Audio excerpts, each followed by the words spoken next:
Boa noite. Boa noite a todos. Doutor Matheus, tudo bom? Boa noite. Boa noite, doutor André. Doutora Ana, tudo bem?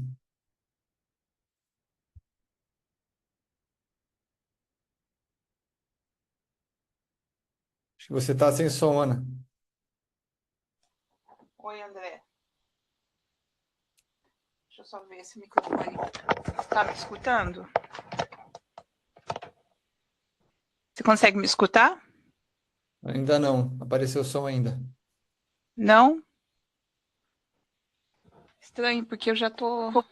Aí, Oi, estamos escutando, agora Oi? sim. agora Agora sim, tá? agora sim. Tudo bom, Então, Ana? Tudo bem? tudo bem, tudo bom. Prazer em revê-la.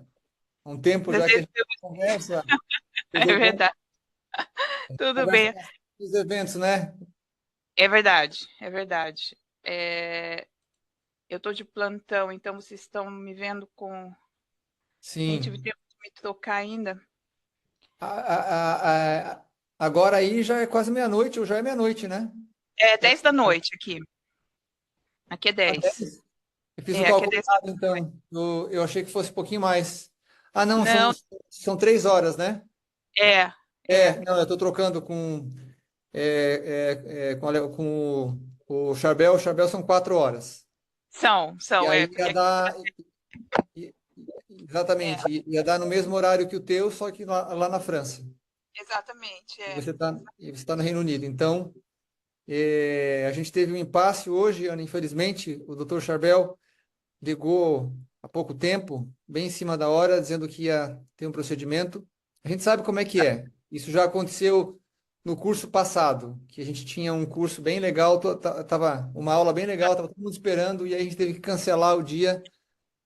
Mas ainda bem que tem a tua aula, e a tua aula já ficou por segundo, já porque é a aula mais esperada, digamos assim.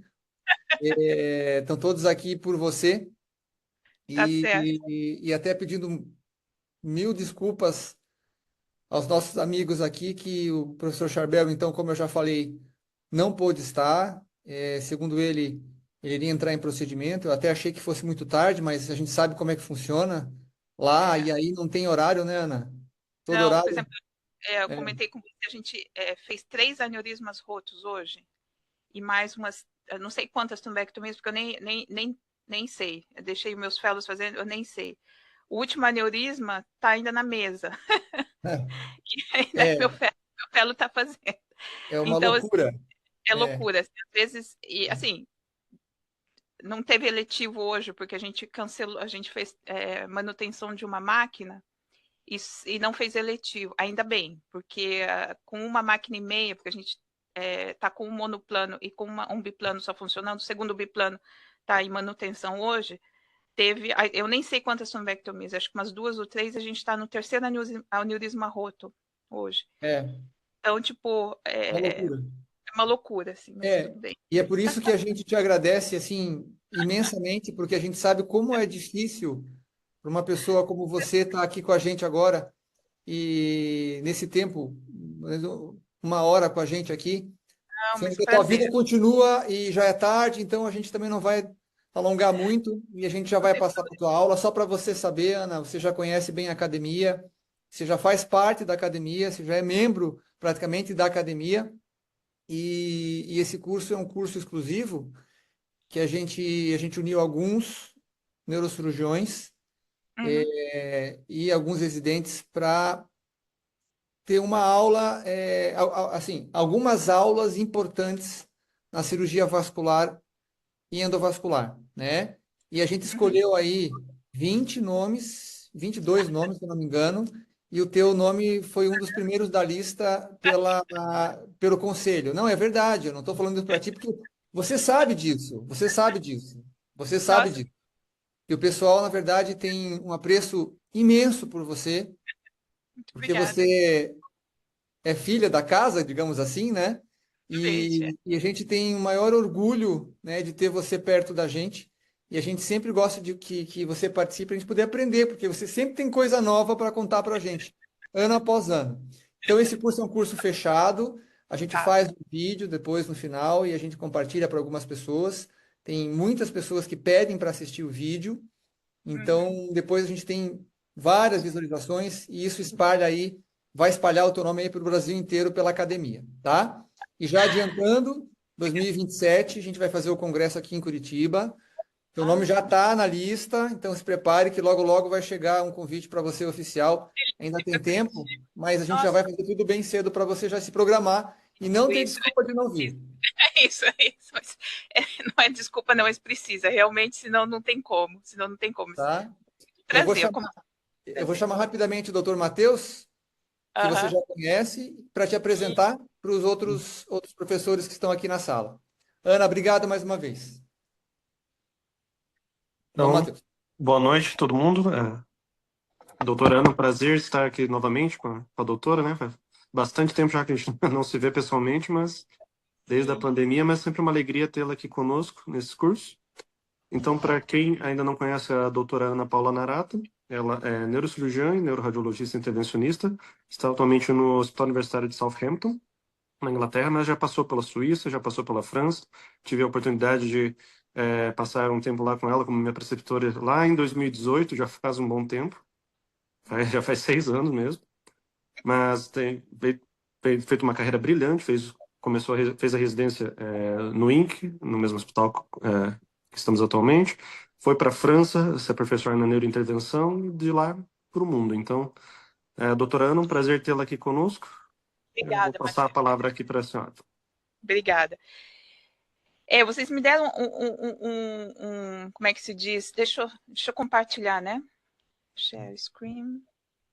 Só para contar, Ana, essa sala ela tem menos pessoas, tá? Eu tenho uma segunda sala com outras pessoas que eu não vou abrir para não ter muito tumulto. Então, pessoal, todos aqui, por favor, se alguém quiser perguntar alguma coisa, levante a mão ou então mande mensagem para não atrapalhar a professora. Tá. Deixa eu ver se eu compartilhei a boa Sim, tela. sim, Então tá. sim.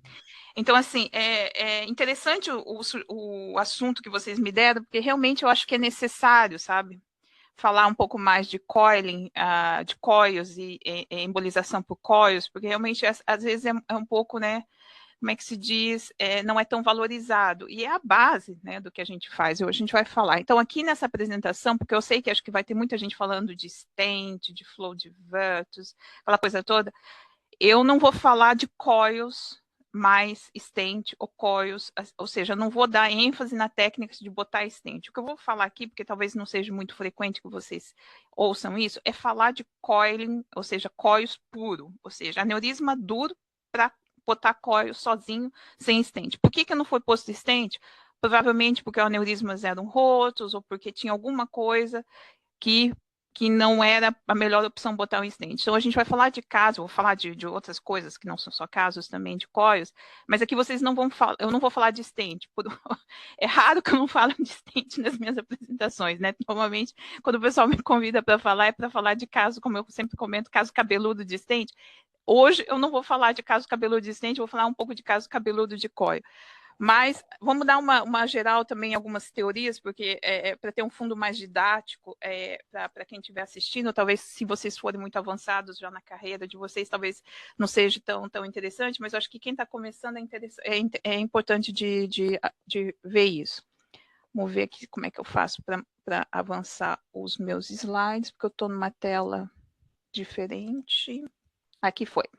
Então, vamos começar como é que a gente embolizava aneurisma antes do coio, né? Só por curiosidade. Então, existe, vamos dizer assim, a pré-história do tratamento de aneurisma, que foi antes e depois do coio, mas existe uma fase, que a gente chama de fase do balão, que o pessoal largava balão dentro dos aneurismas, ou às vezes fechava as artérias com um balão onde o aneurisma se encontrava. Então, era uma coisa meio arcaica, mas existe essa noção de antes do balão, depois do balão, antes do coio, depois do coio. Então, só para dar um timing em termos de datas, assim, por exemplo, então, achei interessante que as primeiras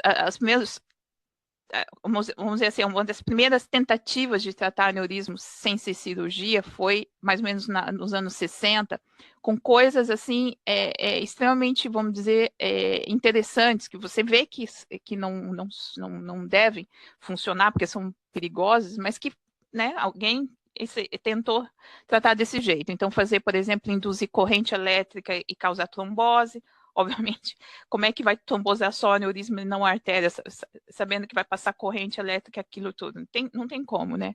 Ou, como eu falei, colocar balão na artéria, onde o aneurisma se encontra. Não no aneurisma, mas na artéria. E daí depois começou com a história, né, que é bem super conhecida nos anos 70, do Semenenko, que começou a falar de balão, mas colocar balão não só na artéria, ele publicou bastante em termos de oclusão de artéria com balão, mas ele também começou a falar de botar balão dentro do aneurisma. Então, daí começou a ideia, né, de que você pode colocar alguma coisa dentro do aneurisma e que essa técnica de botar alguma coisa dentro do aneurisma possa tratar.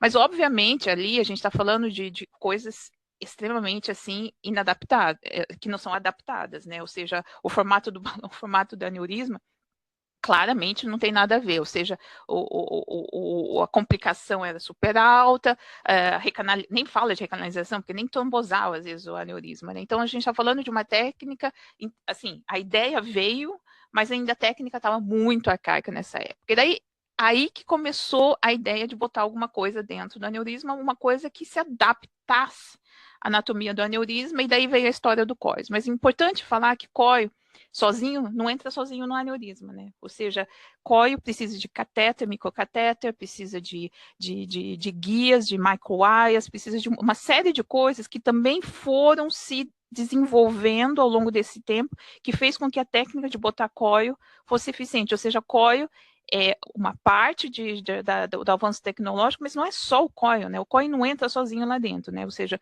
precisa ter catéter, precisa ter guia para botar o catéter dentro do aneurisma, ou seja, existe toda uma evolução de material que veio com o aparecimento também dos COIs. Então, a gente está falando mais ou menos da década de 80, em que se dava já uma ideia, né? Tem muitas pessoas que ainda estão trabalhando hoje, mas que naquela época estavam fazendo formação na França, então, Lariboisière, a grande, vamos dizer assim, a escola de neuroradiologia nos anos 80 era um centro de ideias, de efervescência, né?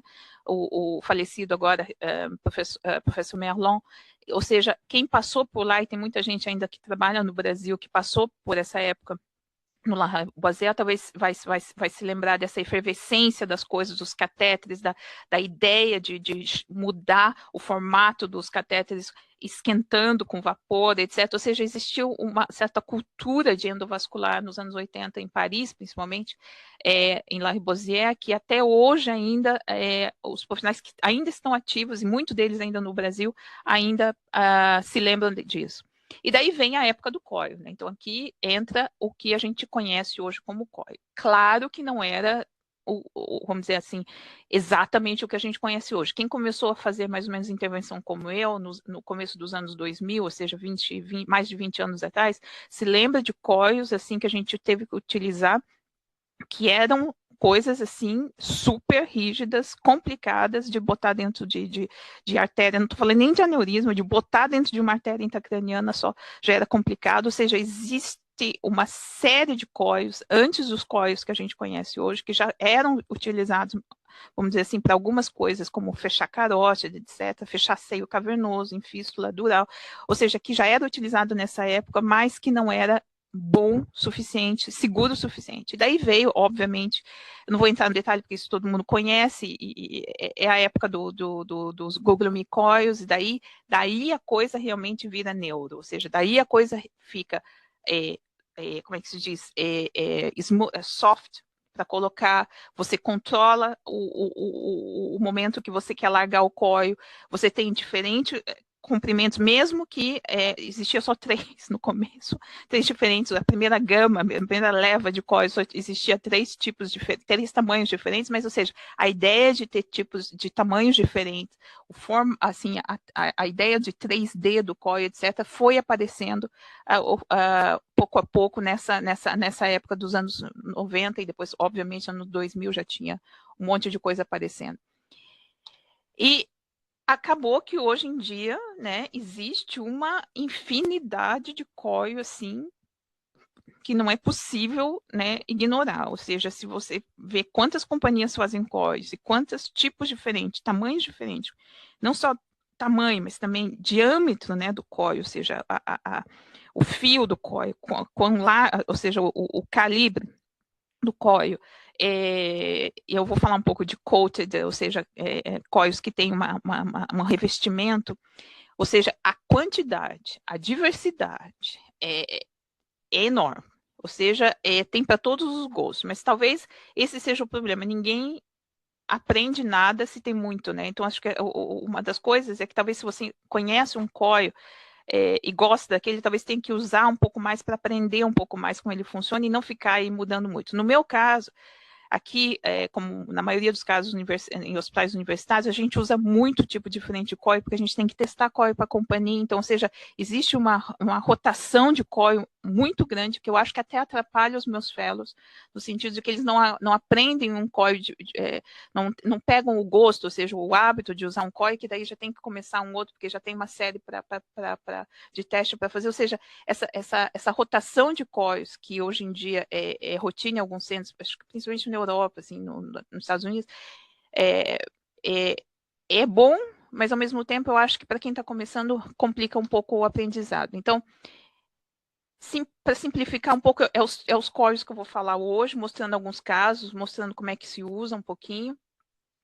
Obviamente, eu não vou citar muito COIO de companhia, como vocês vão ver, eu não vou ficar citando, alguns eu vou ter que citar, porque são COIOs especiais, aquela companhia faz, mas aqui o ponto, eu não vou ficar comparando o Target com Axiom ou com RadioCoils, alguma coisa assim, diretamente. Eu vou falar de alguns COIOs, daí se vocês tiverem dúvida, depois alguma pergunta, alguma curiosidade, a gente pode conversar.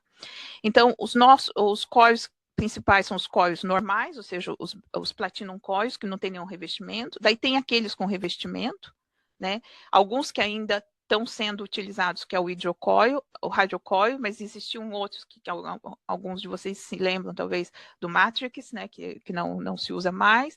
E daí está aparecendo coils um pouco mais complexos, um pouco diferentes, que é o Transa, que a gente está fazendo um estudo agora que está mostrando o resultado muito bom. E daí tem os COIOs que são meio COIOs diferentes, assim, que a gente usa não só para aneurisma tradicional, mas usa para aneurisma de MAV, usa bastante MAV, que são os flow COIOs, antigamente chamado Beristain Coils, agora é SPIF, ou seja, tem um monte de nome.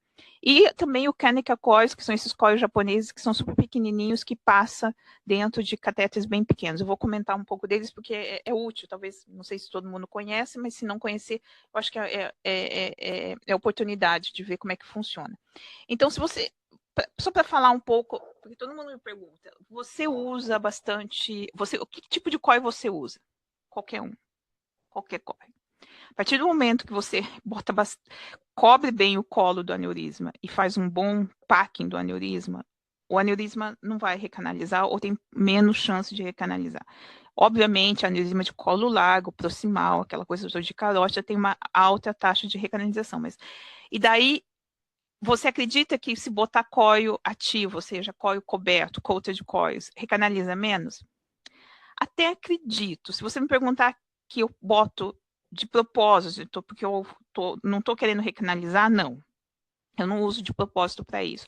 Então, o que eu trouxe para mostrar um pouquinho é o que a literatura fala um pouco, que eu acho que está certo, mas, para ser bem sincera, eu não sigo tanto em termos de everyday practice, ou seja, no meu dia a dia, eu não vou escolher esse COI, porque eu acho que esse COI vai recanalizar menos, entendeu? Não penso só nisso. O que eu acredito muito que seja com ou sem stent é botar COIO, fechar bem o colo. Se eu não conseguir fechar bem o colo, eu boto um stent, ou seja, fechar bem o colo para evitar recanalização. E daí botar menos COIO, só porque é ativo, entendeu? Eu não acredito tanto nesse milagre que é coioativo. Mas, em todo caso, vamos citar um pouco que tem. O Matrix, na época, eu usei bastante. Hein? Era meio duro de usar, meio rígido, assim, mas até na época que eu estava começando a fazer meus aneurismas, era a época do Matrix, aquela coisa toda, estava na moda, todo mundo fazendo estudo, então eu utilizei bastante. Mas, no final, não mostrou nenhuma diferença em termos de recanalização. Claro, ou seja, existiam alguns que defendiam que recanalizava menos, mas não estava tão claro assim a vantagem. Daí veio os hydrocoils, que eu também utilizei bastante, e que ainda é bastante utilizado, acho que existem alguns grupos que utilizam bastante ainda hydrocoils, baseado nessa ideia de que realmente recanaliza menos. Existem estudos que mostram que existe talvez uma certa vantagem de utilizar, porque eles recanalizam um pouco menos. Existe a história da hidrocefalia, né? Existiu casos com as primeiras versões do hydrocoils, que existiu hidrocefalia associada, que foi mais ou menos mal explicada, mas que foi provado que tinha uma relação com os coils, e que mesmo assim, eu acho que não causou tanto impacto, ou seja, as pessoas que gostam de utilizar o hidrocoils continuaram usando. E as novas versões, que essa é uma publicação um pouco mais recente, que fala que realmente a recanalização é mais baixa com a nova geração dos hydrocoils, e que mesmo que você precisa tratar de novo, ou seja, você trata a recanalização, esse tratamento da recanalização também tem uma menor taxa de permeabilidade do colo, ou seja, de terceira, vamos dizer assim, recanalização, que se não tivesse utilizado hidrocóis. Ou seja, quem gosta de usar hidrocóis pega isso para justificar a atividade. Como eu falei, não é que eu não goste, mas eu não uso hidrocóis pensando que eu não quero recanalização. Quando eu não quero recanalização, eu faço alguma coisa que eu acho que é mais certa para não ter recanalização, como botar stent, botar um monte de coil, ou botar um flow diverter, ou seja, eu não vou procurar só o tipo de coil para tentar evitar uma recanalização. Se eu quero evitar uma recanalização, que eu não quero ver esse paciente com um novo tratamento, eu vou além do coil, isso que eu queria comentar. Mas existem aneurismas, como os grandes aneurismas basilares, etc., que você pode fazer tudo que você quiser e o troço volta cada vez e volta pior, e o paciente acaba morrendo de compressão do tronco cerebral, e hydrocoils ou não hydrocoils, stent, sem stent, bota flow divertor, no final das contas, às vezes não funciona. O que parece ser realmente relevante, eu acho que daí todo mundo sabe, vamos dizer assim, primeiro botar coil corretamente, ou seja, tem que botar coil suficientemente para que o aneurisma trombose, que essa trombose vire uma fibrose, que o colo, se possível, se endotelize, ou seja, que tem que ter metal no colo para que isso funcione. Ou seja, existe a ideia de que o packing do coil é importante, eu acho que é até lógico, né? E para botar bastante coil dentro, o primeiro coil realmente é muito importante. Aqui, de novo, eu estou falando de casos sem stent, ou seja, eu vou tentar pegar casos sem stent, porque vai ter um monte de gente, acho que vai falar de stent para vocês, então eu vou tentar puxar para o lado coil sem stent, para tentar, né, dar uma visão dos casos difíceis de coil, de embolização com coil e que não tem stent.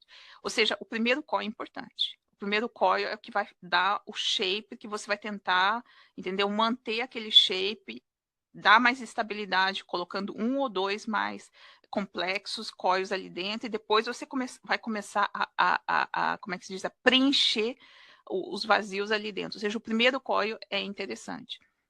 Então, só por curiosidade, tem um monte de publicação, mas existe umas coisas interessantes de que o primeiro coil já é capaz de diminuir bastante a circulação sanguínea dentro do aneurisma, ou seja, 50% do fluxo, às vezes já é alterado com um só coil, quando esse coil é bem colocado.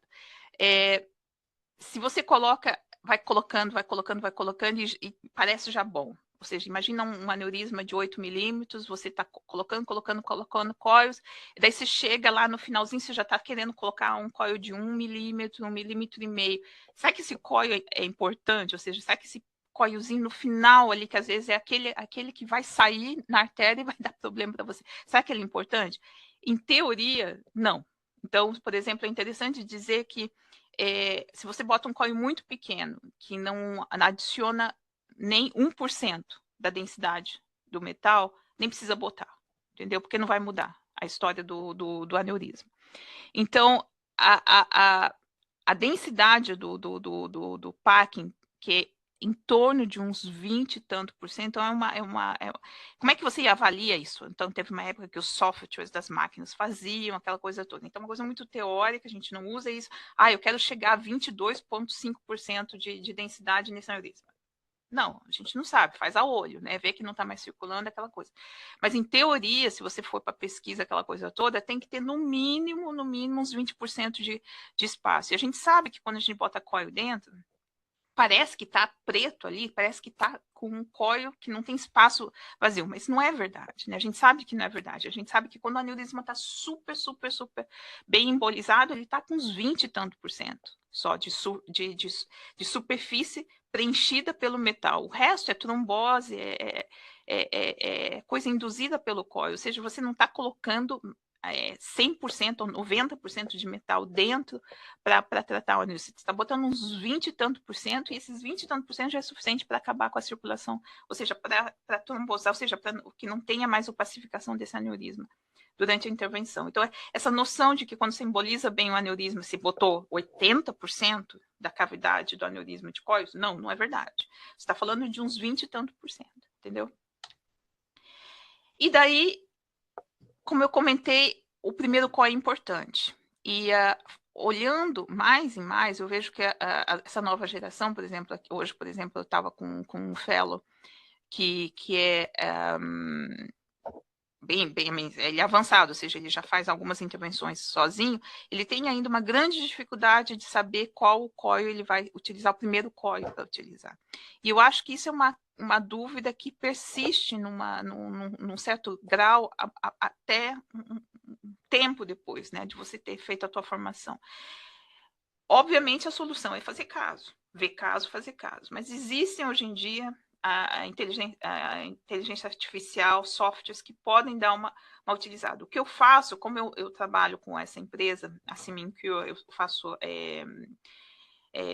consultancy para eles, então eu tenho todo o tempo, eu tenho que ficar testando o software, aquela coisa toda. Uma coisa que eu faço com eles, com os meus fellows, é utilizar o software para ver se o que eles escolheram, o software também escolheria. Ou seja, eu sei na minha cabeça o que eu escolheria, mas eu não falo.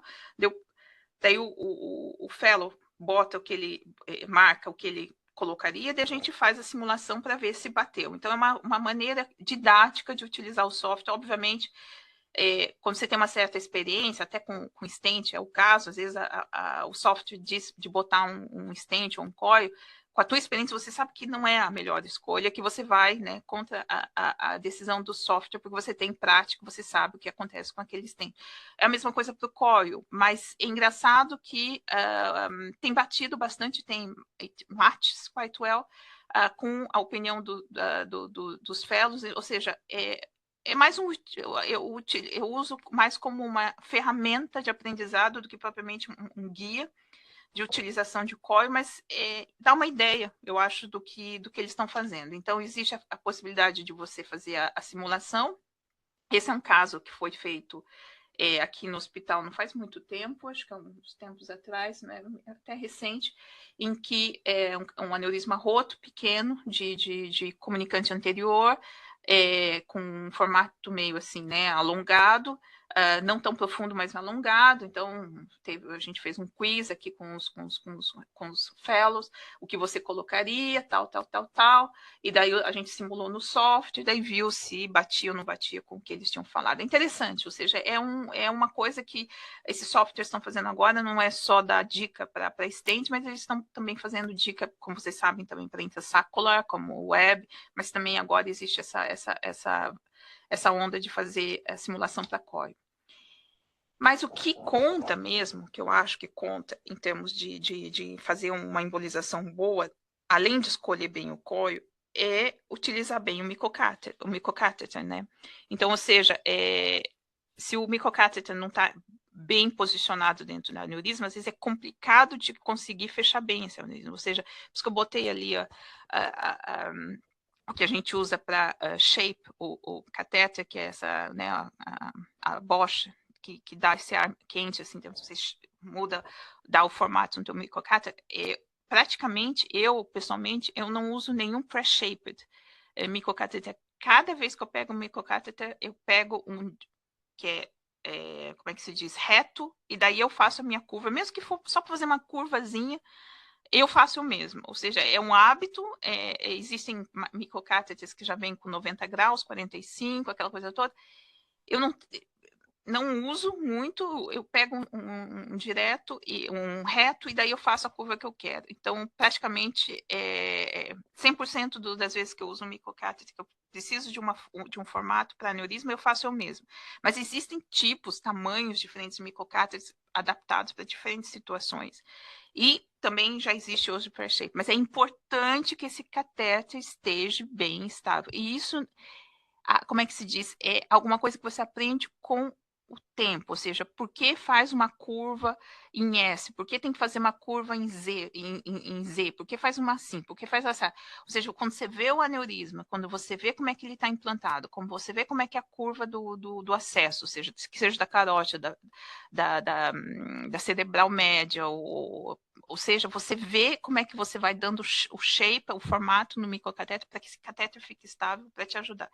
Isso não existe uma fórmula matemática para isso, infelizmente, mas é alguma coisa que, a partir do momento que você começa a pensar e tem alguém do teu lado te dando dica, você aprende.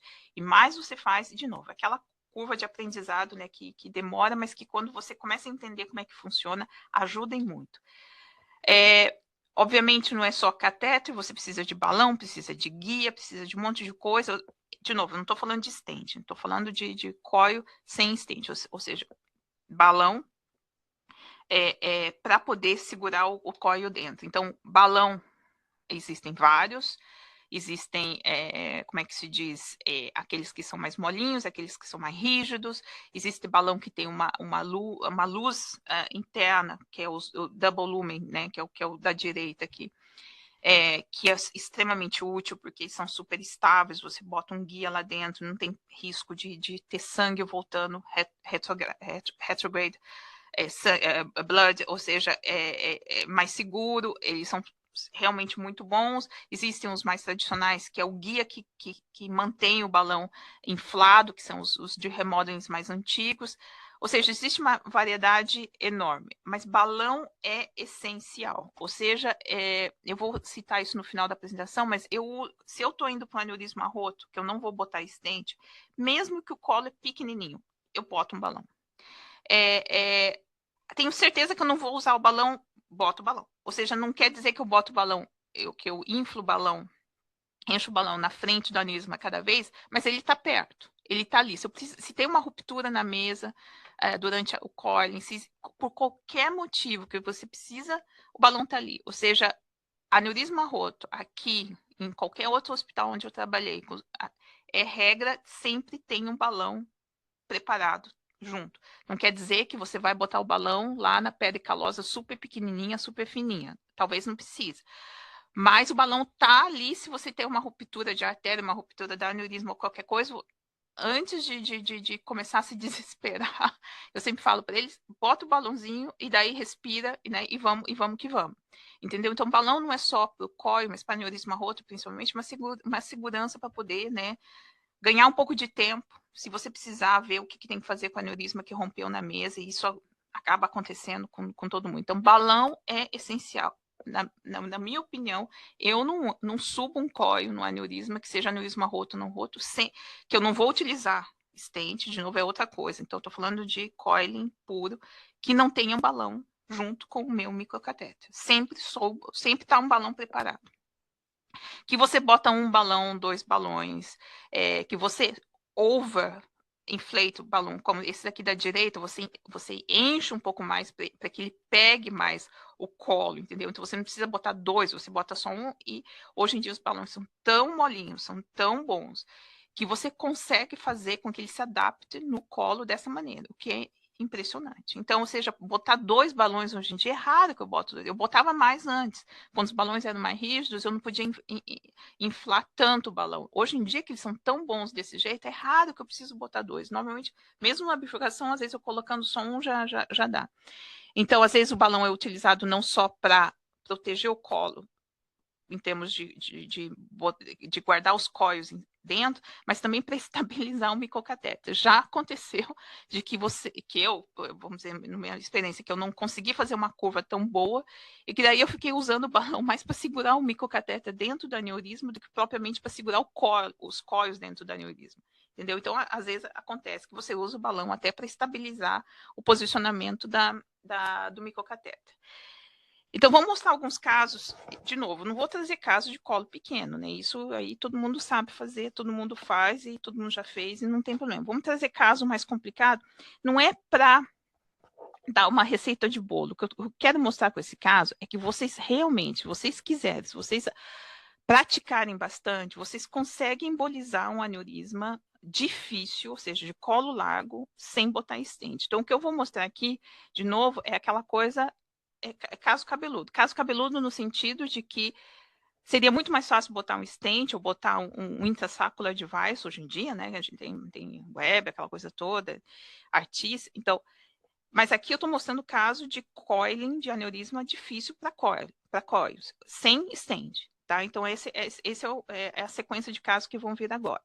Este é um cerebral média, tipicamente colo largo.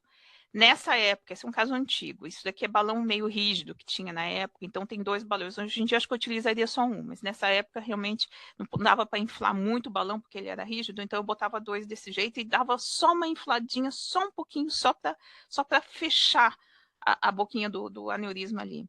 E você consegue botar coils com um pouco de prática, escolhendo bem o primeiro coil, escolhendo bem a rigidez do coil, a progressão da rigidez do coil.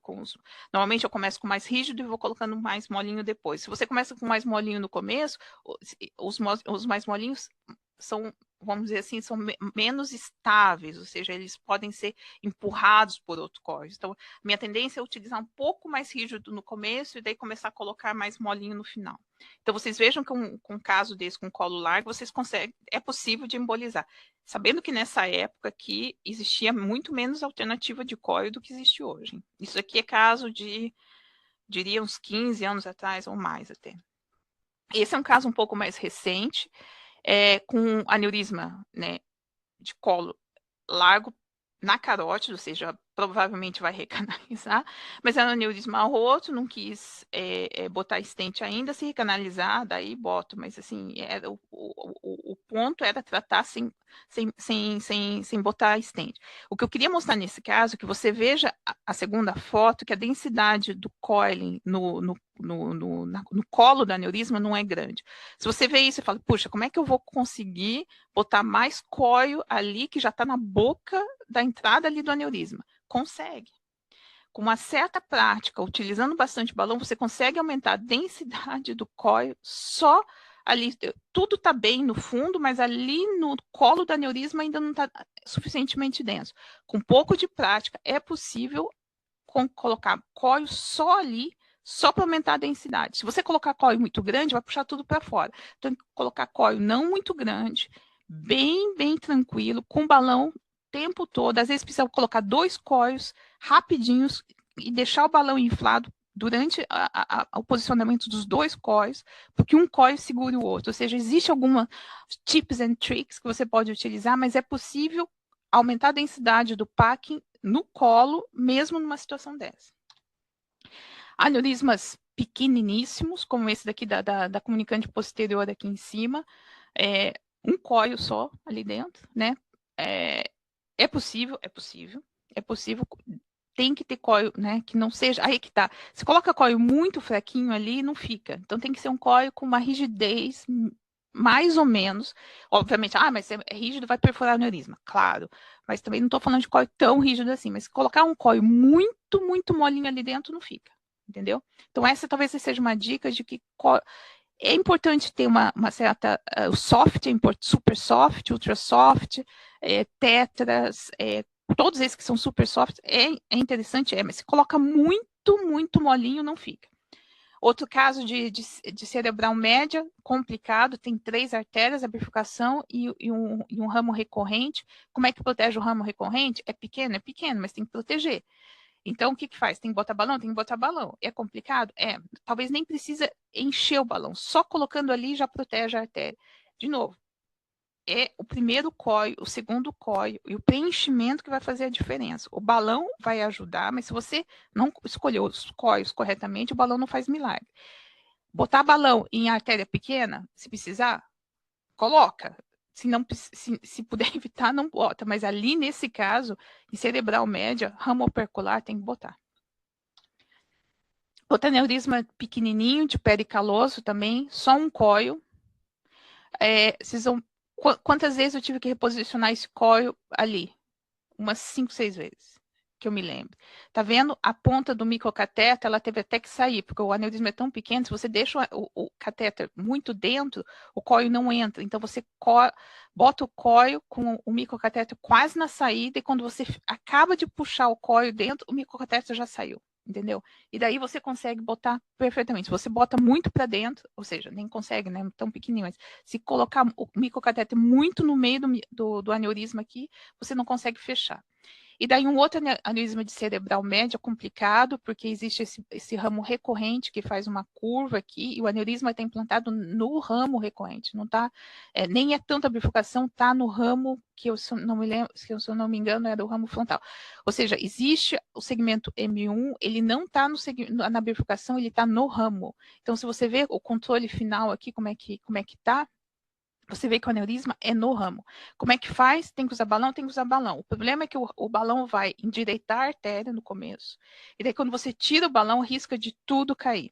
Então, o que eu faço é puxar o balão para trás, deixar o guia do balão dentro e testar como é que está indo. Porque se der problema, vai ter que botar stent, né? Não vai deixar o ramo fechar. Mas tirar tudo também não tira de uma vez, porque o formato, ou seja, a curva da artéria vai mudar e os cóios vão mexer. Então, para testar se os meus cóios são estáveis, eu não tiro tudo o balão, eu deixo o guia do balão, dá uma endireitada na artéria já, vejo se o cóio tá ficando estável, e daí, se estiver estável, daí eu tiro a guia. Mas não tira o balão inteiro no final da embolização. Estava tudo certo quando o balão estava ali. Tirou o balão, fechou a artéria. Por quê? Porque não estava estável. Ou seja, então precisa ficar testando de tempos em tempos com o guia para ver se está estável. E daí vamos chegar na utilização de cóios que não sejam nos tradicionais aneurismas intracranianos, que seja em caso de MAV.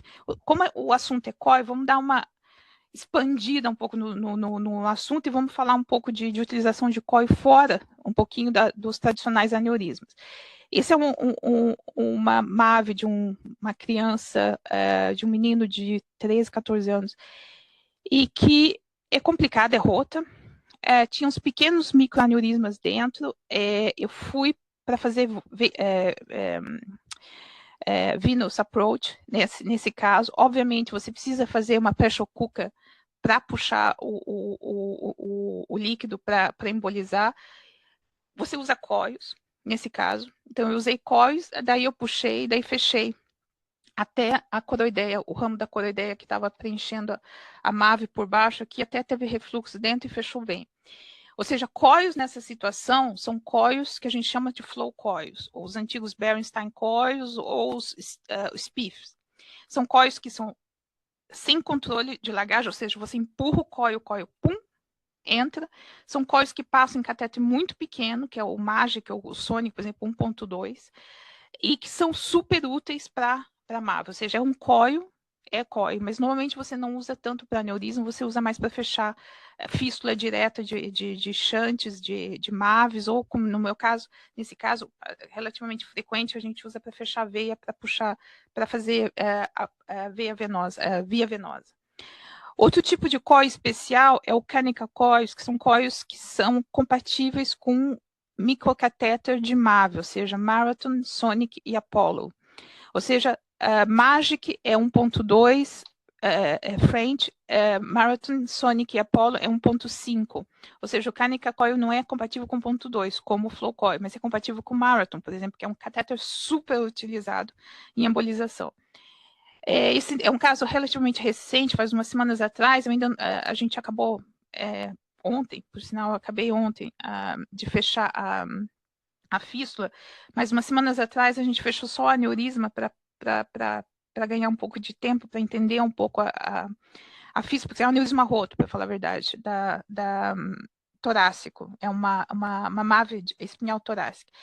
E o coio que a gente, porque o objetivo era fechar um pouco a fístula, que a gente acabou fechando não muito, mas acabei semana passada, mas ontem, mas na época, no momento, 2 semanas atrás, eu estava pensando em injetar alguma coisa, eu fui com um Marathon, nesse aneurisma grande. Então, como eu fui com o Marathon, eu utilizei só Kanika Coils ali dentro, para embolizar um pouco a aneurisma. E fechei um pouquinho a fístula e a fístula acabei fechando. Ou seja, só para falar que o Kanika Coil existem diferentes tamanhos, mas também comprimento, que são compatíveis com Marathons e Sonics e Apollos 1.5. É super útil para caso em que você precisa utilizar esses microcatéteres.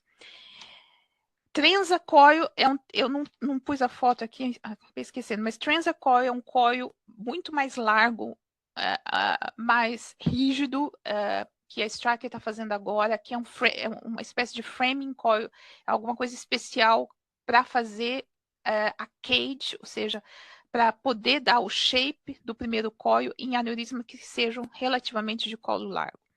Ele não é um intrasaccular device em termos de flow diverter, e mesmo que parece ter um pouquinho de ação, mas não é feito por isso, é diferente do antigo lá que a Medtronic comercializou uns tempos, esqueci o nome agora, e que era considerado um flow diverter com um monte de pétalas, esqueci o nome dele agora. Não é esse é um coil um pouco diferente, entrelaçado, que é muito útil para colocar como primeiro coil. Então, esse é um caso mais simples, porque o colo é pequenininho, mas esse é mais ou menos a aparência do coil, ou seja, ele tem uma maneira de utilizar um pouco diferente, ele é muito mais rígido que um coil normal, mas realmente ele possibilita uma cage bem estável para poder botar coils. Aqui não é tão interessante, porque o aneurisma é de colo pequeno, mas esse caso aqui, esse é interessante. Essa é uma recanalização de tronco basilar, que por razões secundárias, ou seja, a gente não queria utilizar o iStent nesse paciente, não queria usar stent de tudo. E a decisão foi tentar utilizar o Transacoil para ajudar no coiling, e o resultado realmente é muito bom. Ou seja, se você vê o primeiro Transa como foi posicionado, é raro conseguir botar, e olha que está sem balão, hein? Também, ou seja, esse caso aqui é um caso em que o paciente tinha um acesso tão ruim que dava para colocar só um 4 frente na artéria vertebral, a razão por que ela não podia montar catéter mais largo, não tinha como botar balão, e o plano era fazer só coilos, ou seja, um aneurisma dessa envergadura, com esse colo, sem balão, o Transa conseguiu dar um shape. Então, ou seja, no final a gente acabou botando o stent separado para acabar o aneurisma, mas o que eu queria mostrar é a capacidade de estabilizar o coio sem balão. No final das contas, depois a gente acabou tirando, botando stent, que era um 4 frente, teve que botar o stent, tirar, e daí continuar o coiling com um stent, aí teve que botar outro stent, ou seja, foi uma confusão esse caso, mas o que a gente aprendeu é que o Transa é realmente extremamente estável para colo largo.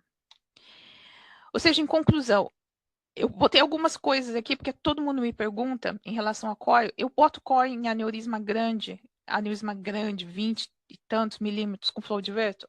Atualmente, ou seja, de uns anos para cá eu coloco.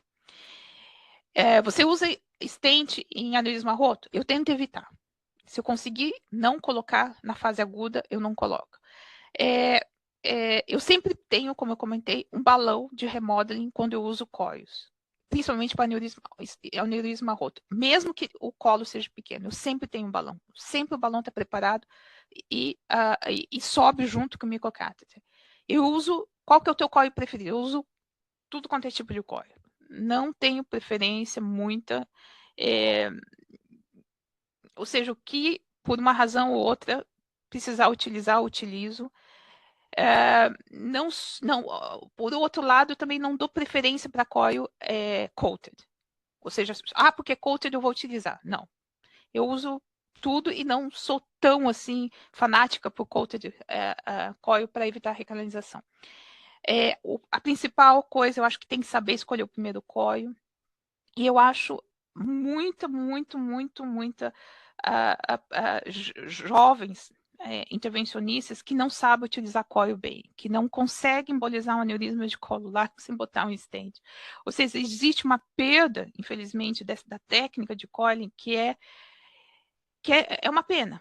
Realmente, eu acho que deveria ser mais desenvolvida e as pessoas deveriam se forçar um pouco a aprender melhor a utilizar coil. Existe um tempo, ou seja, uma curva de aprendizado, sem dúvida, mas é a técnica que foi validada para aneurisma roto, ou seja, aneurisma roto com coil é validado por um clinical trial randomizado.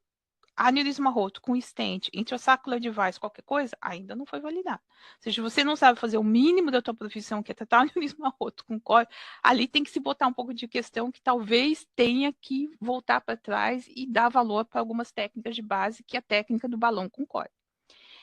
E, como eu falei,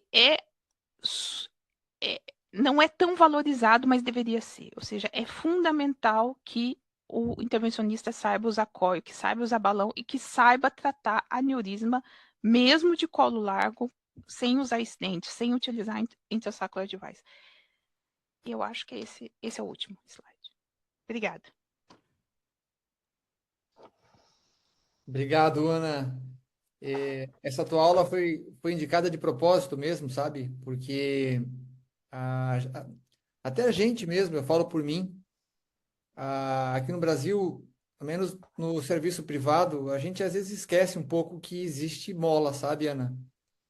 A gente está tanto nesse negócio de diversor de fluxo e web, que a gente acha que a gente consegue tratar tudo com diversor e web. E eu falo isso aqui pela gente, né? Então, praticamente quase todo aneurisma que a gente tem, Ana, a gente usa web quando é de bifurcação, usa diversor de fluxo quando é de parede, e a mola ela fica restrita praticamente àquele aneurisma roto. E aí, para quem aprende, fica difícil, né? Porque acaba não vendo muito, acaba não fazendo muito, não tem tanto aneurisma roto aqui como parece que tem aí. Aqui a gente trata muito aneurisma não roto e acaba não deixando o aneurisma romper. Não sei se é isso, né? Mas isso no serviço privado. E eu tive agora há pouco tempo não, semana passada, no serviço do Chapô. E eu fiquei impressionado, até fiquei pensando assim, né? Como ele usa mola. E eu acho que é igual o que você falou agora. Para tudo, ainda, né? Então, se não ficou bom, aí passa um diversor. Se não ficou bom, aí faz os, né? E não ao contrário, né? E isso é uma coisa que me chamou a atenção, assim, porque a gente tem, até o Matheus, a gente fez um caso faz 2 ou 3 semanas, de um aneurisma gigante, a gente não quis colocar mola, né? A gente quis só passar o diversor e ficou bonito, fechou o aneurisma. O paciente veio hoje comigo no consultório, um mês depois, não deu um mês ainda, tá super bem. Sabe? Aí a gente vê artigos que falam que põe mola, outros falam que não põe mola. Eu não utilizei mola por muitos anos em aneurisma grande com flow divertor, por muitos anos. Daí o que acaba acontecendo, quando a gente começa a utilizar muito diversor de fluxo, como é que eu te falo? Não é comum romper aneurisma com diversor de fluxo. Não é comum. Ou seja, o problema é que quando você faz 2.000 aneurismas e você tem 3 rupturas, essas 3 rupturas te marcam mais do que os 1.997 pacientes que não romperam, entendeu? Eu tive 2 rupturas com aneurisma largo. Inclusive, uma rompeu com coio dentro. É. Então, se você vai me dizer que eu acredito que evita, eu não sei. O problema é que a gente é extremamente questionado por diferentes atmosferas, vamos dizer, diferentes organismos, se isso acontece, entendeu? Então, eu falo, às vezes, para proteger o paciente, para proteger o médico, eu estou botando mola em aneurisma grande. Mas eu tive uma ruptura com mola. Eu tive um aneurisma gigante com mola que rompeu. E que foi, eu acho que, um dos únicos casos, não é o único caso, teve alguns, mas esse caso realmente me marcou. Ou seja, como eu te falei, você trata 2, 3 mil pacientes com flow diverter, e daí você tem 3 rupturas, mas as 3 rupturas te marcam, entendeu? Então, eu não falo que seja obrigatório. Eu faço hoje em dia. Não fazia até uns anos atrás. Hoje eu faço. Hoje eu faço. Eu boto o core. Agora, comentando em relação ao René, o René é o típico artista do core, né? Se existe uma pessoa que sabe botar core em aneurisma, é o René. E essa, como é que se diz? Essa capacidade de botar core em aneurisma difícil, ela tá perdida praticamente. Eu vejo isso em vários, não só no Brasil, mas mesmo aqui, vamos dizer, em países de fora. E isso é uma pena, porque o problema é que quando você está tratando um aneurisma roto, que daí tem interesse de não botar nada, de stent, etc., tecnicamente você não sabe, entendeu? Exato. Então, existe aquela coisa do balanço entre fazer um, fazer o outro, fazer um, fazer o outro, mas eu acho que deveria ser um pouco mais valorizado na normal practice de todo mundo, que seja roto ou não roto, a utilização de cólicos. Não quer dizer que um aneurisma de colo super largo, de oftálmica, hoje em dia, você não vai com colo e balão, você vai com flow divert, né? Tá certo. O problema é que provavelmente um dia você vai ter um aneurisma roto, de oftálmica, que daí você não vai querer botar um flow diverter, talvez agudo, daí você não vai saber botar o core. Então, é difícil, entendeu o que eu estou falando? É difícil. É, É exatamente difícil. isso. Então, o volume de aneurisma roto facilita muito o training. Quando você não tem esse volume, talvez seja, realmente, como você está comentando, seja mais complicado. Mas a técnica de botar mola, ela é alguma coisa que não é simples, não é simples. Esses casos que eu mostrei não são simples, mas que quando funciona e você não precisa colocar duplo agregante plaquetário em paciente com aneurisma roto, muda bastante, né? Exato. Bastante. O prognóstico desse paciente. Ajuda, ajuda. Mudar, não sei, mas ajuda. Ajuda a não ficar pior. É. Mas como eu estava falando, assim, é exatamente, foi uma aula de propósito até para o neurocirurgião, né? Porque hoje em dia, quando a gente fala em neurocirurgião sempre lembra de embolização de aneurisma mola, né? E que de fato é verdade, né? Sempre foi desde o começo, mas agora, nesses últimos tempos aí, a gente tem outros devices e cada vez Sim, mais devices, né? com Então, certeza. Por exemplo, um caso que eu utilizo web para aneurisma roto, se eu estou com pressa, se eu tô com pressa, por alguma razão, por exemplo, está com muito caso atrasado e tá a lista tem que rodar, a lista tem que rodar, a lista tem que rodar, e tá com aneurisma de 8/6, né? Vai passar 5 horas botando mola ali dentro para equilibrar as molas ali dentro. Bota um web ali dentro, em 15 minutos está feito. Então, existe esse lado meio prático da coisa. Mas, como é que eu te falar? Por exemplo, um critério que não tem nada a ver, vamos dizer assim, com guidelines, mas que a gente segue, alguns colegas meus seguem. Tentar não utilizar o web em paciente jovem. Essa é uma coisa que a gente tenta não utilizar web em aneurisma não roto. Aneurisma roto, você faz o que você pode, tá roto, né? Depois, se precisar botar alguma coisa mais no período mais frio da coisa, você vai com stent completo. Mas aneurisma não roto, eu evito colocar web em paciente jovem. Eu vou com stent, vou com o que eu tiver. Paciente mais idoso, que eu quero fazer alguma coisa rápida, meio sem tentar muita coisa, ou não botar double antiplatérapy, por exemplo, daí eu ponho web. Hoje em dia eu tenho utilizado mais web para paciente idoso do que paciente jovem. nós Sabe? também, É. Entendeu? Provavelmente o pessoal vai porque não clipa, né? Daí é outra coisa, né? Mas assim, essa é uma outra discussão. Mas assim, paciente jovem, eu tento não usar o web. Eu tento com uma coisa um pouco mais, não sei, por exemplo, não sei, stent, ou coils, ou alguma coisa assim. Exatamente, é o que a gente faz aqui também. A gente acaba clipando, né, os casos mais assim, de jovens, mas aneurisma abaixo de C6, a gente não. Tratamento endovascular 100%. Eu até Uhum. brinco que abaixo de C6 é uma má prática médica fazer qualquer outra coisa senão tratamento endovascular. Cirurgia é, existe, a gente faz também. Só que tem que tomar muito cuidado, porque é uma cirurgia de 5 horas, 5, 6 horas, tem todo um trabalho todo por trás. A curva de aprendizado de uma cirurgia dessa é muito maior, né? Para quem está aprendendo é muito mais difícil. E um flow diverter, por exemplo, no aneurisma desse, a gente leva aí 10, 15 minutos, né? Quando eu não roto, né? É. Mas eu não sei se o Matheus quer comentar alguma coisa. Na Alô, verdade, Matheus? primeiro eu queria parabenizar a doutora Ana pela aula, né? Acho que quem já acompanhou ela como eu sabe como já eu já vi usar toda essa gama de materiais que ela apresentou, já vi uma variedade muito grande de casos com ela e também depois, então, de fato, não dá para esquecer do coiling, acabou realmente ficando com essa impressão da técnica old fashion, da técnica que já ficou um pouco para trás, todo mundo impressionado com os materiais novos, mas na verdade é o básico, é o que tem que saber fazer bem feito antes de querer se aventurar só em novas paragens.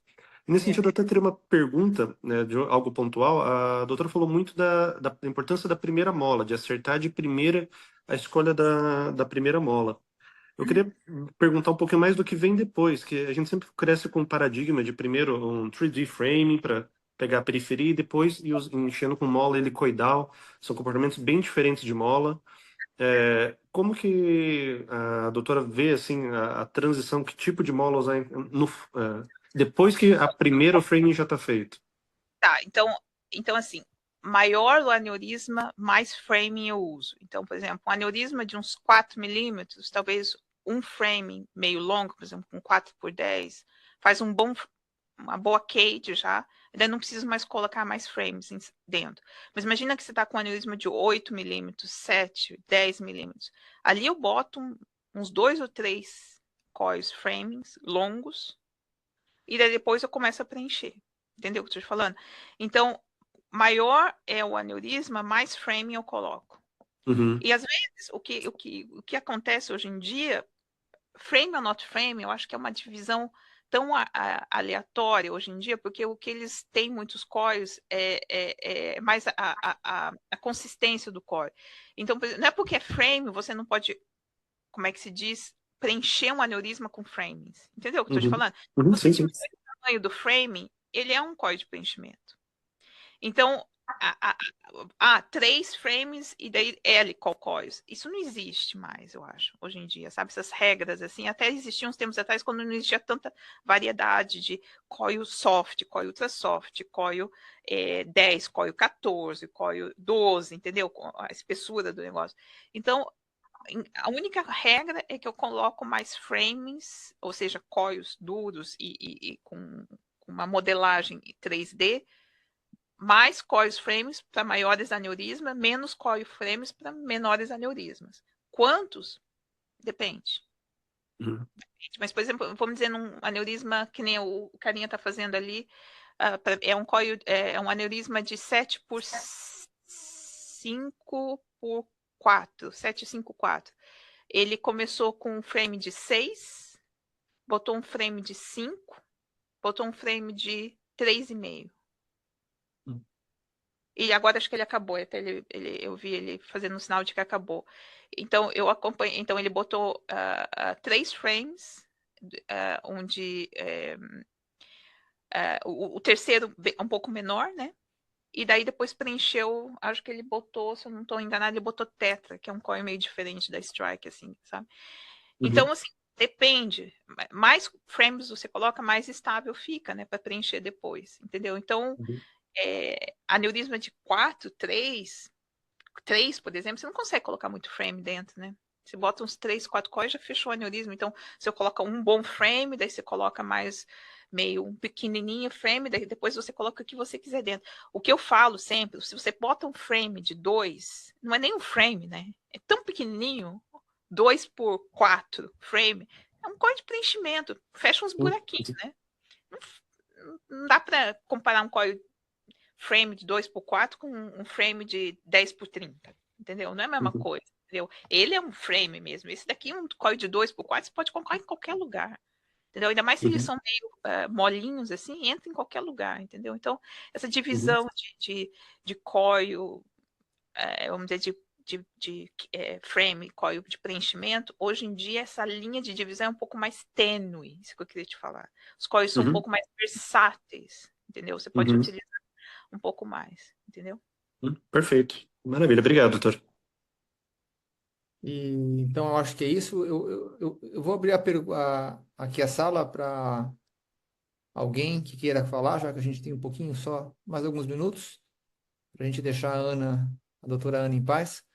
Alguém quer comentar alguma coisa ou perguntar algo à doutora Ana? Senão a gente encerra. Deixa eu ver se tem alguma coisa no chat. Não. Caso apareçam algumas perguntas, daí eu encaminho, Ana, tá? Pode, não tem problema não, com prazer. Mas eu acho que a gente vai deixar agora você trabalhar em paz, né? Então, espero que seja o último caso, meu Deus do céu. Minha nossa. Ana, muito obrigado mais uma vez. Prazer, Ana. Tá? Fico muito feliz por ter você, de ficar um pouquinho perto de você mais uma vez, tá? E a gente espera te ver em breve, seja presencial, seja online, mas sempre perto de você, tá? Um Muito grande prazer. abraço, um beijo grande Um abraço para vocês também, André. e bom final de plantão para ti, tá bom? Obrigada. Tudo de bom. Obrigado, obrigado. Mais. Tchau, tchau.